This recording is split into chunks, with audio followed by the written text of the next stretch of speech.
during the holidays, I like to make something extra special, a little more gourmet. Truffles, they are fabulous. This is the time of the year to indulge. On this episode of Cook This, I'm making white truffle mashed potatoes au gratin.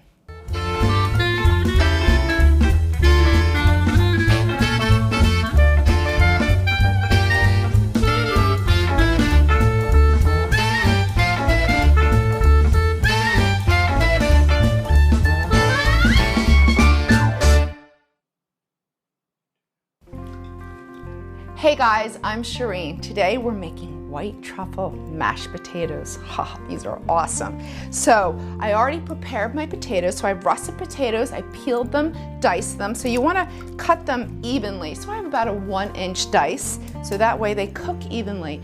I've added them into my pot, filled it just to cover with cold water. And what that will do is everything will come up to temperature at the same time, cooking the inside and cooking them evenly. So once they come to a boil, we need about 12 minutes. We'll pierce it with a paring knife. Once it's tender, perfect. We'll drain them and start mashing them. On my back burner, I have heavy cream and butter. So you just want to melt the butter and then just bring the cream up to temperature. So we don't want to boil it. So that way it's nice and warm once we mash our potatoes. And now I'm just going to prep my parsley. Have you ever had white truffle French fries? They finish it with parsley and Parmesan cheese, so that's where this inspiration came from. So I figured during the holidays, I love mashed potatoes, my family loves mashed potatoes. I figured I'm gonna give it some white truffle, parsley, and Parmesan cheese. They are awesome and really easy, so these are great. So I'm just chopping some parsley, because we need it. We're gonna hit it at the end with parsley. It's gonna give it a beautiful color, a nice freshness, and Parmesan cheese. So we're gonna stick it under the broiler and make it an au gratin. So time to check on our potatoes. So once you insert the paring knife and it easily goes in, we're good. So now I'm just gonna drain the potatoes and add them back into our dry pot, so that way the residual water will burn off. This is the best way to make sure we don't have waterlogged potatoes. We want the butter and the cream to sort of just seep in there. So we're just gonna let it hang out for about 1 minute, just to evaporate that liquid.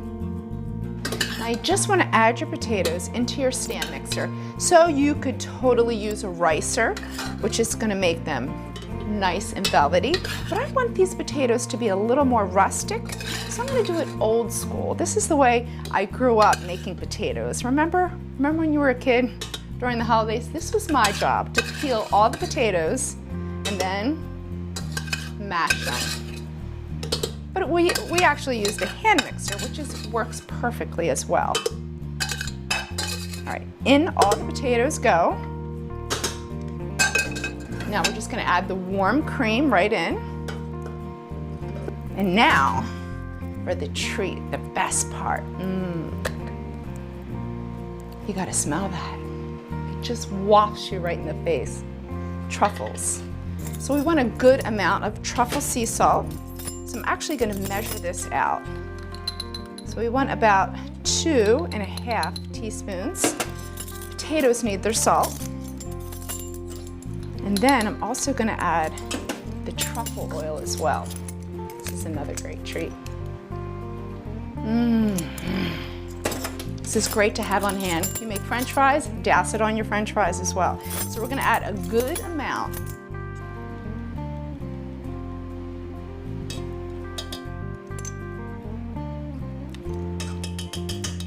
Now, potatoes cannot be overworked. There's gluten in potatoes. So 30 seconds is all they need. We're just gonna start low and then increase the speed. 20, 30 seconds. They pull together so quickly.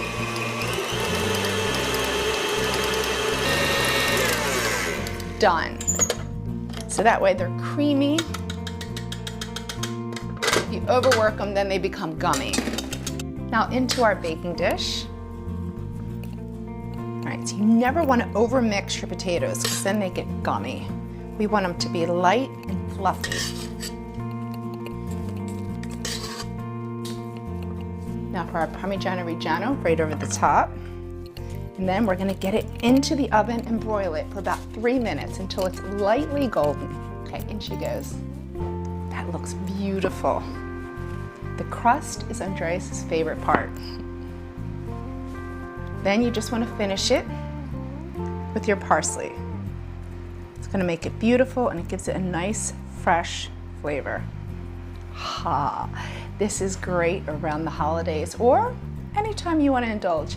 For this recipe, go to the newspaper's website and visit me on Facebook and Twitter for more culinary tips.